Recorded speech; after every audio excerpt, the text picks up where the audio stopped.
सो housewife, college going students, working professionals, ऐसे बहुत सारे स्टूडेंट्स का मेरे पास कमेंट आता है asking one question every time, UGC net examination को क्लियर करने की स्ट्रैटेजी बता दें। किस तरह से हम प्रिपेयर करें कि हमारा नेट भी हो जाए और जेआरएफ भी हो जाए। कैसे प्रिपेयर करें, हमारा नेट तो है बट जेआरएफ नहीं हो रहा है, कैसे प्रिपेयर करें कि जेआरएफ हो जाए। So first and the very important thing is, अगर आपने किसी भी एग्जामिनेशन को क्लियर करने का सोच लिया है, अपना गोल सेट कर लिया है, तो the first thing is that उसकी स्ट्रक्चर्ड प्रिपरेशन की जाए। Structured preparation, you have to follow the time table, you have to be very aware of the syllabus. सब कुछ के साथ आज के इस सेशन के अंदर हम बात करने वाले हैं about the strategy that you should follow. तो आज के सेशन में मैं आपको 5 मंथ का प्रिपरेशन रोड मैप देने वाली हूँ। हर महीने हमें क्या क्या करना है पेपर 1 में, पेपर 2 में, जिससे कि इजीली हम प्रिपेयर कर सकें इस एग्जामिनेशन के लिए and we can qualify this examination too. So चलो आज का इस सेशन को शुरू करते हैं। एंड ऑल्सो प्रतिज्ञा बैच हमने लॉन्च किया हुआ है यूट्यूब पे। मैं आपको पेड क्लास नहीं बता रही हूँ, मैं आपको यूट्यूब की फ्री क्लास के बारे में बता रही हूँ। प्रतिज्ञा बैच ये हमने लॉन्च कर दिया है यूट्यूब पे, जिसकी क्लासेस मैं लेती हूँ लाइव मंडे, वेडनेसडे और फ्राइडे 12 बजे, जहां पे मैं आपको पेपर 1 के सभी 10 यूनिट्स के ऊपर गाइड करती हूँ। 1 घंटे की मेरी क्लास होती है जहां पे मैं आपको पेपर 1 के बहुत इंपॉर्टेंट रिपीटेड कॉन्सेप्ट्स यूट्यूब पे थ्योरी प्लस क्वेश्चंस करवाती हूँ। तो आपको ये सेशन भी देखना है, आप लाइव देखो, ज्यादा जरूरी है। लाइव किसी वजह से नहीं देख पाते हो तो you have to watch the recording, लेकिन सेशन जरूर देखो। पेपर 1 के कॉन्सेप्ट्स यहाँ से क्लियर होंगे, प्रैक्टिस करवाऊंगी, तो पेपर 1 काफी हद तक आपका यूट्यूब से कवर हो जाएगा। Now what should be the 5 month strategy, let's talk about that. So ये मेरा टेलीग्राम चैनल है, आप इसको भी ज्वाइन कर सकते हो। यहाँ पेपर 1 से जुड़े हुए क्विजेस, पेपर 1 से जुड़े हुए इंपॉर्टेंट अपडेट्स, क्लासेस के लिंक वो मैं यहाँ पे शेयर कर देती हूँ। तो you can have the access to all the links, all the files जो मैं यहाँ पर आपके साथ शेयर करती रहूंगी time to time. Now let's talk about the structured strategy. वो बहुत जरूरी है। देखो, आज पढ़ लिया, कल नहीं पढ़ा, परसों पढ़ा, या हमें पता ही नहीं है, जब हम पढ़ने बैठ रहे हैं तो हमें पता ही नहीं है कि अभी क्या पढ़ना है। आधा घंटा, 1 घंटा हमने ये डिसाइड करने में वेस्ट कर दिया कि पढ़ना क्या है। वीडियो स्क्रॉल कर रहे हैं कि इस टीचर की देख लें, उस टीचर की देख लें, एंड हमारा टाइम वेस्ट हो जाता है। जब तक हम पढ़ने के स्टार्ट करते हैं, हमें लगता है अरे 2 घंटा सोचा था, टाइम भी खत्म हो गया, चलो बाद में करेंगे। So structured preparation is very important. आपको प्लानिंग करना बहुत जरूरी है। जब आप प्लान करके रखते हो, आपके पास आपकी टू डू लिस्ट होती है कि this is what I will be doing today, तो आप अपना काम भी बहुत एफिशिएंटली कर पाते हो, टाइम भी सेव कर पाते हो and you will get maximum results. तो आज के इस सेशन में मैं आपको टू डू लिस्ट भी दूंगी, मैं आपको स्ट्रैटेजी भी बताने वाली हूँ कि कैसे आपको प्रिपरेशन करनी है। चलो लेट्स स्टार्ट। सो आज हम सब कुछ देखेंगे कि कॉन्सेप्ट कैसे बिल्ड करना है, मॉक टेस्ट कब लगाने हैं, कैसे लगाने हैं, एवरीथिंग। ठीक है, तो 5 मंथ स्ट्रैटेजी में मैं आपको पूरा बताऊंगी कि कैसे कॉन्सेप्ट के फाउंडेशंस बिल्ड करो से लेके आपको फाइनल रिवीजन कैसे करना है। तो देखो, ये साइकिल आपको फॉलो करनी है। This is your core cycle that you have to follow. कोई भी कॉन्सेप्ट पढ़ रहे हो, उसके प्रीवियस क्वेश्चंस लगाओ, एनालाइज करो अपनी मिस्टेक, रिवाइज करो, टेस्ट करो। बट मेरी 5 मंथ स्ट्रैटेजी में काफी कुछ मैं बताने वाली हूँ, आपको इसको फॉलो करना है अगर आप चाहते हो अपने करियर को एडवांस करना एंड आप चाहते हो एक बार में नेट जेआरएफ क्लियर हो, नेट जेआरएफ क्लियर करके हम असिस्टेंट प्रोफेसर बने, then we have the good earning as well as एक कंफर्टेबल जॉब हो। तो yes, you have to follow these steps, you have to note down these steps. चलो देख लेते हैं। पहला आपका मंथ होना चाहिए फाउंडेशन बिल्ड करने वाला। आपको स्टार्ट करना है अपने यूजीसी नेट की प्रिपरेशन। पहला मंथ आप मान लो अगस्त से शुरू कर रहे हो, तो जो अगस्त का मंथ होना चाहिए उसमें आप अपने सिलेबस को समझो। पेपर 1, पेपर 2, जब आप पेपर 1 और पेपर 2 के सिलेबस को पढ़ रहे हो तो उसमें आपको पहले तो आप पेपर सिलेबस की अपनी हार्ड कॉपी निकाल लेना, देन उसमें आप उन यूनिट्स के ऊपर टिक कर सकते हो कि these are my strong units. Paper 2 में जनरली आपके पास एक लिस्ट होगी स्ट्रॉन्ग यूनिट्स की, टिक ऑन दैट। ऑल्सो अपने आप को एनालाइज कर लो, मेरी कौन सी वीक यूनिट है वो भी लिख लो कि इसके ऊपर ज्यादा काम करना है। देन पेपर 1 के अंदर भी वही होता है, बहुत सारे स्टूडेंट्स होते हैं जो ऑलरेडी रिसर्च पढ़ रहे होते हैं अपने पोस्ट ग्रेजुएशन के अंदर, ग्रेजुएशन में टीचिंग आपने पढ़ी हुई है, तो पेपर 1 में भी उन यूनिट्स को एनालाइज कर लो कि हाँ ये मैं कर लूंगी, ये मेरे स्ट्रॉन्ग एरियाज हैं। अभी आपको खुद को समझना बहुत जरूरी है, सिलेबस बहुत जरूरी है कि आप समझ जाओ in the very first month. तो सिलेबस समझो एंड देन अपने कॉन्सेप्ट्स को पढ़ो। तो आपका जो पहला मंथ होना चाहिए फाउंडेशन बिल्डिंग वाला मंथ होना चाहिए, जहां हम सिलेबस को समझ रहे हैं। तो we have to start then अगर हम पेपर 1 की बात करें, पेपर 2 की बात करें, तो पेपर 1 में अगर आप शुरू करने का सोच रहे हो तो start with teaching, research and communication. Teaching aptitude, research aptitude से आपके मैक्सिमम क्वेश्चंस आते हैं, इसलिए आपको टीचिंग और रिसर्च के ऊपर फोकस करना है। साथ में कम्युनिकेशन स्टार्ट करो क्योंकि छोटी यूनिट है, लेकिन कम्युनिकेशन से भी हमारे क्वेश्चंस कई बार बहुत कंफ्यूजिंग आ जाते हैं, तो इसलिए प्रैक्टिस भी साथ साथ आपकी चलेगी। प्रैक्टिस कैसे करोगे उसके ऊपर भी बात करें तो पेपर 1 में आप ये 3 यूनिट स्टार्ट करो in the month of August, and paper 2 की भी कोई भी 2 या 3 हाई वेटेज वाली यूनिट से स्टार्ट कर लो। देखो वैसे तो पेपर 2 में हर यूनिट से ऑलमोस्ट आपके 10 क्वेश्चंस बनते हैं, बट अगर एक बार आप प्रीवियस ईयर क्वेश्चंस को एनालाइज करोगे तो कुछ यूनिट ऐसी होंगी जिसमें से 13-14 क्वेश्चंस आ रहे हैं, कुछ यूनिट होगी जिसमें से 6-7 क्वेश्चंस ही आ रहे हैं।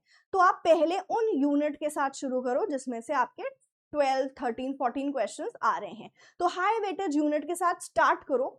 और you can also start with those unit जिसमें आप वीक हो, ठीक है, तो जिसमें आप वीक हो उनको शुरू करो, क्योंकि आपके पास अभी टाइम ज्यादा है to work on your weak areas. ठीक, तो आप ऐसे भी कर सकते हो कि एक वीक यूनिट ले ली और एक आपने हाई वेटेज यूनिट ले ली, स्ट्रॉन्ग यूनिट ले ली। हाई वेटेज यूनिट जो आपकी स्ट्रॉन्ग है उसको आपने उसको रिवाइज किया, उसके क्वेश्चंस लगाए, और एक यूनिट जो आपकी वीक है आप उसको उसके बिल्कुल फाउंडेशन, बिल्कुल बेसिक से पढ़ रहे हो, जिससे कि आपके ये यूनिट भी स्ट्रॉन्ग हो जाए। तो this is how you can start with paper 2। अभी पेपर 2 और पेपर 1 को कितना टाइम देंगे उसके बारे में हम बात करते हैं। ऑल्सो जब आप पढ़ाई कर रहे हो ना तो अपनी बहुत कंसाइज नोट्स बनाते हुए चलो, that is very very important. हम बहुत इस चक्कर में रहते हैं ना कि हमें नोट्स मिल जाए कहीं से, अगर आप कितने भी नोट्स इकट्ठे कर लो, आपके जब तक खुद के नोट्स नहीं होंगे ना तो रिवाइज आप नहीं कर पाओगे। You may have pile of notes, लेकिन इस पाइल ऑफ नोट्स से ज्यादा जो हमारे लिए इंपॉर्टेंट है ना, वो हमारा एक रजिस्टर होता है जिसमें हमने खुद से अपने नोट्स बनाए हुए हैं। तो try making your own notes जितना ज्यादा हो सके।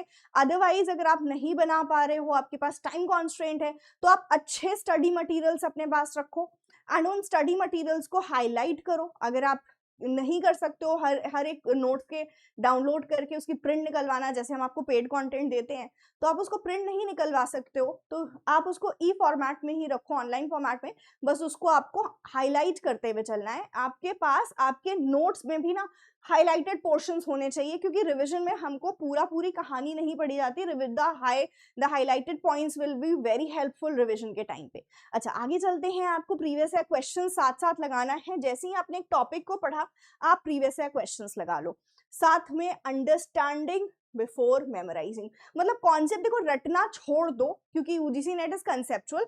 कुछ चीजें हैं, कुछ सीक्वेंस है जो हमें रटना होगा। रेस्ट, अगर हमने कॉन्सेप्ट अच्छे से समझ लिया डीप डाउन, तो we are all done, we are all set for our examination. तो पहले मंथ में आप इतना करो। पेपर 1 के टीचिंग रिसर्च से शुरू करो, कम्युनिकेशन से शुरू करो। पेपर 2 में 2 से 3 यूनिट्स आप शुरू करो, हाई वेटेज यूनिट, ठीक, एंड उनको कंप्लीट भी करना है, सिर्फ शुरू नहीं करना। मंथ 2 में जब आप आओगे तो आपको स्पीड बढ़ानी है और कॉन्सेप्ट्स और स्ट्रॉन्ग करने हैं। तो मंथ 2 में हमारा टारगेट होना चाहिए 40 to 50% अपने सिलेबस का हम कंप्लीट कर ले, ठीक। तो हमारा यहाँ पे जो गोल रहने वाला है वो है स्पीड बढ़ाना, क्योंकि अब हम जब एक महीने यूजीसी नेट के सिलेबस के साथ बिता लेंगे, कॉन्सेप्ट्स के साथ बिता लेंगे, क्वेश्चंस लगाएंगे, तो हमें ये पेपर, ये एग्जाम का पैटर्न समझ में आने लग जाएगा, हमें समझ में आने लग जाएगा अब तैयारी किस तरह से करनी है। मीनवाइल इस एक महीने में आप मेरी भी क्लासेस देखोगे फॉर पेपर 1, पेपर 2 के आप किसी टीचर की क्लास देखोगे, तो आपको यूजीसी नेट का ना आपको समझ में आने लगेगा कि किस तरह से हमें पढ़ना है, किन चीजों पे फोकस करना है। तो यहाँ से फिर आपकी स्पीड और पिकअप होगी। तो आपको स्पीड बढ़ानी है अपनी, पेपर 1 के रिमेनिंग इंपॉर्टेंट एरियाज को कवर करना और रिविजन करना है। अब इंपॉर्टेंट मैम पूरे, अभी तो हमने 3 यूनिट स्टार्ट करने, क्या पूरे 7 यूनिट पढ़ने हैं? नहीं।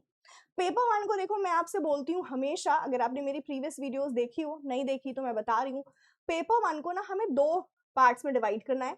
3 यूनिट्स जो कि प्रैक्टिकल होती है, एंड देन 7 यूनिट्स जो हमारी क्या होती है, थ्योरेटिकल होती है। तो 3 प्रैक्टिकल यूनिट्स हमारी कौन सी है? Maths, DI and reading comprehension. Reading comprehension practice ही करना होता है, यहाँ पे आपको कुछ थ्योरी नहीं पढ़नी होती। तो these 3 unit should be separate, इनकी हम प्रैक्टिस करेंगे डेली बेसिस पे, 30 मिनट्स इसकी रख लो, ठीक। बचे हुए 7 यूनिट्स हैं जिनके ऊपर हमें फोकस करना है। तो 7 में से 3 यूनिट्स आप कर चुके हो already in the first month. अगर यहाँ कुछ बच गया है तो उसको सेकेंड मंथ में लेके चलो, अदरवाइज आप कोई भी 2 या 3 यूनिट नेक्स्ट मंथ में पिक करोगे, उनको पढ़ोगे, उनके कॉन्सेप्ट्स पढ़ोगे और क्वेश्चंस लगाओगे, and then you have to take up 3 units ले लो पेपर 2 की। हो सके अगर आप मैनेज कर सकते हो, टाइम है तो 4 यूनिट्स पेपर 2 की लो। वहां पे आपको कॉन्सेप्ट्स पढ़ने हैं एंड आपको साथ साथ प्रीवियस ईयर क्वेश्चंस लगाने हैं। अब आप बोलोगे मैम 3 यूनिट मान लो ले लें, एक महीने में कैसे कंप्लीट हो जाएगा? तो आपको ना डे वाइज टारगेट भी रखने अपने। जैसे मैंने जब पढ़ाई करी थी तो 1 यूनिट मेरी 10 दिन में होनी चाहिए, ऐसा मैं टारगेट रखती थी। कोई यूनिट है जो मुझे बहुत सही लगती है, मतलब मुझे लगता है कि हाँ इसमें मुझे आता है, ज्यादा नहीं पढ़ने की जरूरत है, तो मैं उसका टारगेट 5 डेज भी रखती थी कि ये यूनिट मैं 5 डेज में करूंगी। फॉर एग्जांपल मार्केटिंग मैनेजमेंट मुझे आता है, यहाँ के मेरे कॉन्सेप्ट स्ट्रांग हैं, 5 दिन में इसको मुझे करना है, तो you can do like that. लेकिन हाँ अगर आपको अभी ये यूनिट्स लग रहे हैं कि नहीं मैम 10 दिन में भी नहीं हो जाएगा, तो आप 2 यूनिट लो सेकेंड मंथ में, 15 डेज में आप डिवाइड करो, 15 डेज में आप 1 यूनिट कर सकते हो पेपर 2 की। एकदम ऐसा नहीं है कि आपको बिल्कुल नहीं आता, आपको कुछ आता है। जब आप उसके पीछे स्टार्ट करोगे, मेहनत करोगे, तो आप स्लोली एंड स्लोली 15 डेज में आप 1 यूनिट कंप्लीट कर लोगे। बट यस, आपको अपनी स्पीड से चलना है, बहुत रश नहीं करना है। अगर आपको लग रहा है मुझे और टाइम चाहिए तो थोड़ा और टाइम ले लो, आप प्लानिंग इसको थोड़ा सा अपने अकॉर्डिंग इस स्ट्रैटेजी को ट्वीक कर लेना। मैं आपको ओवरव्यू दे देती हूँ कि क्या होना चाहिए, बट अकॉर्डिंगली आप ट्वीक कर लेना। Okay, so last 5 to 10 years के पेपर आपको शुरू कर देना है लगाना। ऑल्सो मेक 1 नोटबुक, एक एरर नोटबुक। आप चाहे तो जिस रजिस्टर में कर रहे हो साथ में उसके एंड में, मतलब लास्ट के कुछ पेजेस, ये एक छोटी सी कॉपी अलग से ले लो जिसमें आप एरर्स लिखोगे कि किन कॉन्सेप्ट में मैं बार बार गलतियां कर रही हूँ, आपको ये पता होना चाहिए। तो अपनी एरर नोटबुक बनानी है for repeated mistakes, and weekly target होना चाहिए पेपर 1 का 1 यूनिट एंड पेपर 2 के 2 यूनिट्स। अब आपके 1 से 2 यूनिट्स हो सकते हैं वीकली टारगेट में कि ठीक है इसका मैंने मैक्सिमम पोर्शन पढ़ा है, इसके क्वेश्चंस में लगा रही हूँ, ठीक। ऑल्सो एक सेक्शनल टेस्ट, जिस सेक्शनल टेस्ट क्या होता है, जितना मैंने पढ़ा है उतने तक का मैं टेस्ट ले लूं खुद का, so that I can analyse my mistakes, I can understand कि मैं कैसा प्रोग्रेस कर रही हूँ। मंथ 3 होना चाहिए कंप्लीट पेपर 1 और पेपर 2 हमें कर लेना है, तो पेपर 1 के रिमेनिंग यूनिट्स एंड पेपर 2 के रिमेनिंग यूनिट्स कंप्लीट कर लो। Next is previous year question साथ साथ लगेंगे हमारे, कॉन्सेप्ट्स पढ़ने के साथ साथ प्रीवियस ईयर क्वेश्चंस लगाओ अपने। अब फिर से खुद को एनालाइज करो कि अब मेरे कौन से टॉपिक्स हैं जो स्ट्रॉन्ग हैं, कौन से मॉडरेट हैं, कौन से अभी भी वीक हैं। जब आप खुद को टेस्ट करोगे आपको आइडिया लग जाएगा कि पढ़ने के बाद अब कौन से यूनिट स्ट्रॉन्ग हैं, कौन से टॉपिक्स वीक हैं, कौन से बहुत ज़्यादा जो है मतलब मैं मॉडरेट कैटेगरी में रखूंगी। एनालाइज कर लो। अभी भी हमारे पास 2 मंथ है तो हम वीक एरियाज पे काम करेंगे, स्ट्रॉन्ग एरियाज को रिवाइज करेंगे, और जो मॉडरेट है उसको प्रैक्टिस से और स्ट्रॉन्ग बनाएंगे, ठीक है। सो ये हमें करना है फोकस। वीक एरियाज के हम कॉन्सेप्ट्स बिल्ड करते चलेंगे, मॉडरेट एरिया पे जितना क्वेश्चन हो सके उतना क्वेश्चन लगाएंगे, स्ट्रॉन्ग को रिवाइज करना है, ठीक है। स्ट्रॉन्ग को आपको डेली कर सको, अदरवाइज वीकली रिवाइज करते रहना है, ठीक है। सो वीकली रिविजन चलेगा, बाय मंथ एंड 100% सिलेबस हो जाना चाहिए, मेजर प्रीवियस ईयर क्वेश्चंस लग जाने चाहिए। नेक्स्ट आता है आपका मंथ 4, तो shift from learning to testing mode, test करना है। सो हमें पेपर 1 और पेपर 2 रिवाइज करना है और साथ साथ टेस्ट लगाने हैं, मॉक टेस्ट लगाने हैं, प्रीवियस ईयर पेपर्स देखने हैं, जो भी हमारे इनकरेक्ट आंसर्स हो रहे हैं, अभी भी हम जिन क्वेश्चंस की गलती कर रहे हैं, जिन क्वेश्चंस में गलती कर रहे हैं, देखो कि क्या गलत हो रहा है, ये रॉन्ग क्यों हुआ या ये सही है। तो हमने जो है बाकी जो ऑप्शंस है ना, जो रॉन्ग ऑप्शंस हैं उनको भी एनालाइज करो कि ये क्या है। तो हम जब प्रीवियस ईयर क्वेश्चंस लगाते हैं हमारा टारगेट हमेशा होना चाहिए कि करेक्ट आंसर अगर ए है तो बी सी डी क्या है ये भी पता होना चाहिए। अगर आप इतना डेप्थ में इतने डिटेल में पढ़ोगे तो आपका जरूर जो है कॉन्सेप्ट बिल्ड होंगे और एग्जामिनेशन में भी will clear your JRF as well, क्योंकि जितना हम डेप्थ में चीजों को पढ़ेंगे, जितना ज्यादा हमारे कॉन्सेप्ट क्लैरिटी रहेगी, यूजीसी नेट और जेआरएफ क्लियर करना उतना हमारे लिए पॉसिबल होगा।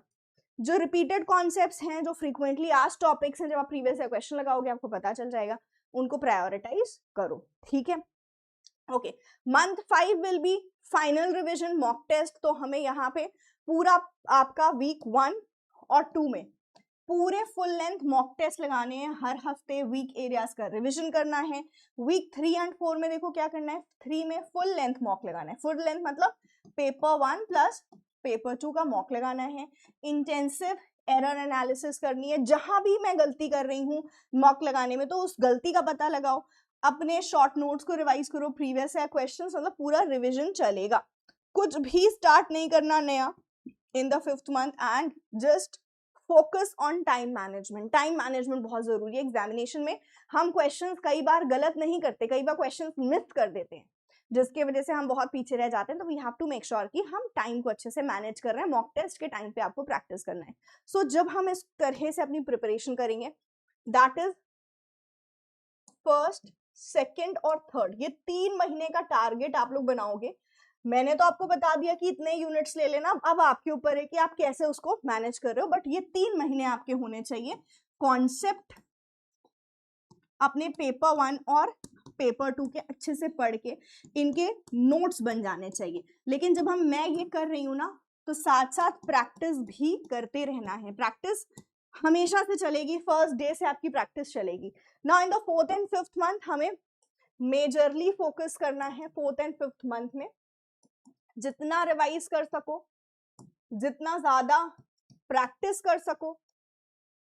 4th मंथ में हमें अपने वीक एरियाज पे, 5th मंथ पे भी वीक एरियाज काफी कम हो गए होंगे, उनके ऊपर आपको काम करते चलना है। But revision and practice, these two are very very important thing in the 4th and 5th month. ठीक, तो ये 2 चीजें आप करोगे। अब आइडियल स्टडी प्लान क्या रहेगा, कितने घंटे पढ़ाई करें, है ना। ये सबसे इंपॉर्टेंट है कि हम कितने घंटे दें अपने पेपर 1 और पेपर 2 को। तो आपके डेली कम से कम 5 to 7 आवर्स आपको स्पेंड करने हैं। Working aspirants 4 to 5 hours. अगर आप फोकस्ड वर्क करोगे तो ऑब्वियसली कंसिस्टेंसी के साथ फोकस्ड वर्क होगा, that also will be sufficient. जो स्टूडेंट्स हैं, हाउसवाइफ के हो सकते हैं, आपके कॉलेज गोइंग स्टूडेंट हैं, टाइम निकाल के 5 to 7 hours you can give for this examination. क्योंकि ध्यान रखना, याद रखना कि एक बार एग्जामिनेशन क्लियर हो गया तो हम राइट अवे 6 महीने के बाद एक असिस्टेंट प्रोफेसर जॉब के लिए एलिजिबल हो जाएंगे। डोंट मेक इट लाइक कि ठीक है चलो अभी पढ़ लेते हैं, दिसंबर में दे लेंगे, अदरवाइज जून में दे लेंगे। अगर आप ऐसे प्रिपरेशन, ऐसे प्लानिंग करोगे कि चलो नेक्स्ट अटेम्प्ट भी दे दिया जाएगा, तो फिर इस बार आपका नहीं होगा। क्योंकि जब हम मन में कोई चीज बिठा लेते हैं कि अरे इस बार नहीं तो नेक्स्ट टाइम, तो प्रिपरेशन भी वैसे ही करते हैं। अपने आप को टारगेट दो कि इसी बार करना है, दिसंबर में करना है, उसके लिए मेहनत करो। क्योंकि आई नो मेनी स्टूडेंट्स जिन्होंने बहुत अर्ली एज में नेट जेआरएफ निकाला है, अभी they are working as a professor, lakh रुपए महीने के कमा रहे हैं, 2 क्लासेस लेते हैं डेली के, 2-3 क्लासेस होते हैं, अदरवाइज चिल है लाइफ, है ना। तो हम भी अगर अपने आप को उस पोजीशन में देखना चाहते हैं तो अभी मेहनत तो करनी पड़ेगी। बाद में 2-3 घंटे पढ़ा के दिन आप चिल करोगे, लेकिन उसके लिए अभी आपको अपने दिन रात एक करने पड़ेंगे। तो आपको खुद से ना, खुद को ये याद दिलाना है कि कोई भी चीज आसानी से नहीं मिलती, शॉर्टकट से नहीं मिलता कि कोई लास्ट में 15 डेज स्ट्रैटेजी बता देगा वो मैं कर लूंगी फॉलो और नेट जेआरएफ क्लियर हो जाएगा। नहीं, हमें टारगेट रखना है कि इस दिसंबर तक क्लियर करना है। जेआरएफ का टारगेट सोच के बिल्कुल लग जाओ पढ़ाई में, जितना टाइम आपके पास है पढ़ाई को दो। तो हमें पेपर 1 में 1.5 से 2 घंटे देने हैं, 3 to 4 आवर्स आप पेपर 2 के रखो। 30 to 60 मिनट्स, ज्यादा टाइम है तो 1 घंटे लगा लो, नहीं 30 मिनट्स आपको प्रीवियस ईयर क्वेश्चंस लगाने हैं एंड 30 मिनट्स आपको रखने हैं रिवीजन के लिए। जो नोट्स बनाए सिंपली उसी को रिवाइज कर लो, ठीक है। वीकली आपका साइकिल क्या रहेगा, तो मंडे टू फ्राइडे कॉन्सेप्ट्स और प्रीवियस ईयर क्वेश्चंस लगाओ, सैटरडे को रिवाइज करो, संडे को आप अपना फुल टेस्ट लो। तो this is what you should be following. Every week अपने एरर नोटबुक को अपडेट करते चलो, मैं कहाँ गलती कर रही हूँ। जैसे कि आप खुद की एनालिसिस जब करके रखोगे ना, इन जगह मैं गलती कर रही हूँ, तो आपको पता होगा मुझे इंप्रूवमेंट किन एरियाज में करनी है। Also every month take a progress check and adjust your strategy. अब मैंने इस महीने सोचा था मैं 2 यूनिट करूंगा, ठीक, या 3 यूनिट का सोचा था, नहीं हो पाया, तो मैं कितना कर ले रही हूँ, मैं उसके अकॉर्डिंग नेक्स्ट मंथ की स्ट्रैटेजी बनाऊंगी। तो अपने एवरी मंथ प्रोग्रेस को जरूर से एनालाइज करना। The golden rule for UGC net preparation is practice करते चलना है। जो मैं आपको स्टार्टिंग से बोल रही हूँ, प्रैक्टिस करते चलना है। ये मत सोचो कि नहीं सिलेबस कंप्लीट हो जाएगा तब प्रीवियस ईयर क्वेश्चंस लगाएंगे। You have to learn, you have to solve previous year questions, अपनी मिस्टेक्स एनालाइज करो, रिवाइज करो, खुद को टेस्ट करो, ठीक है। So we have to analyse the mistakes, wrong question क्यों गलत हुआ, जो क्वेश्चन है उसका सही आंसर क्या होगा। हर तरह से हमें खुद को एनालाइज करना है, अपनी वीकनेस आइडेंटिफाई करनी है, तभी हम इंप्रूवमेंट के ऊपर फोकस कर पाएंगे। So yes, this is your cycle that you have to follow. जैसा कि मैंने बोला था, मैं आपको चेकलिस्ट या टू डू लिस्ट दूंगी, आप इसका स्क्रीनशॉट लेके एज इट इज इसको प्रिंट आउट निकलवा सकते हो, खुद बना सकते हो कि ये आपको अपनी चेकलिस्ट रखनी है, ठीक। एंड बहुत मजा आता है जब हम अपनी चेकलिस्ट को ना चेक करते जाते हैं, टू डू लिस्ट को अपनी चेक करते जाते हैं। तो आप और अच्छा करना चाहते हो ना, तो पेपर 1 टीचिंग एप्टीट्यूड एक ब्लॉग बना लिया, इस तरह से करो, मतलब मैंने टीचिंग एप्टीट्यूड, फिर उसके आगे अब ये यूनिट पढ़ के खत्म करके टिक करने में जो मजा है ना, हम खुद ही मोटिवेटेड रहते हैं कि जल्दी करते हैं, टीचिंग एप्टीट्यूड पे टिक करना है, फिर मैथ्स पे टिक करना है। सो हमें टू डू लिस्ट अपनी बनानी है, पेपर 1 का सिलेबस कंप्लीट हुआ या नहीं हुआ, 2 का हुआ, topic wise previous year question लगाया, प्रीवियस ईयर पेपर्स मैंने प्रैक्टिस करे, एरर नोटबुक रिवाइज कर रहे हैं, फुल लेंथ लगा रहे हैं या नहीं लगा रहे हैं, वीक टॉपिक्स को रिवाइज करते चल रहे हैं कि नहीं, फाइनल शॉर्ट नोट्स रेडी हुए। तो this is your to do list, जरूर से इसको अपने पास बना के रखो। This is your 5 month mantra, understand, build, complete, revise, test. So yes, process, प्रक्रिया में हमें भरोसा रखना है, क्योंकि देखो कोई भी चीज एक दिन में नहीं होती है, हर एक चीज में टाइम लगता है। तो बिलीव इन दैट, आप इस प्रोसेस में, हो सकता है आप किसी दिन बिल्कुल नहीं पढ़ाई कर पाओ या बिल्कुल आपको लगे कि 1-2 दिन वेस्ट हो गया, it's okay, get back again, routine पे वापस आ जाओ, पढ़ाई करो, कंसिस्टेंट रहो and also keep improving, that is most important. तो खुद को बस इम्प्रूव करते चलो।